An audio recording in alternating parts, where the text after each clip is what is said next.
Hi, my name is Alexander Büttner. I live in Vienna, Austria, and for my final CS50 project, I created a web application called Minutes.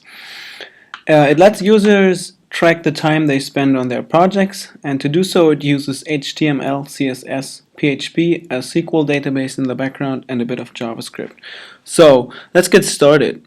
What you could do is, of course, register a new user, but for the sake of time, we're going to use a known user to log in to the application.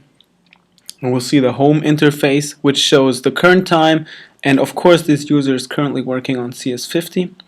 Right now we have two options: either we stop working on the project or we start working on a different project which is in the database. So as we know that CS50 is over, we can stop working on this project.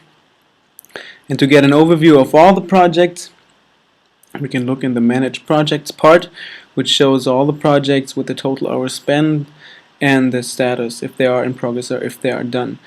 So in our case, CS50 is over, so we can end the project and it will appear with the status done here. So if we're interested in working on this in another program or at our own computer, we can email the overview to the email address that we supplied.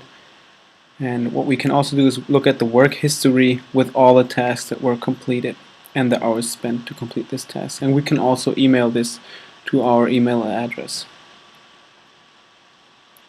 So now we're going to log out, and then if we go to our email program, we'll see that Minutes sent us two emails with the projects overview, for example.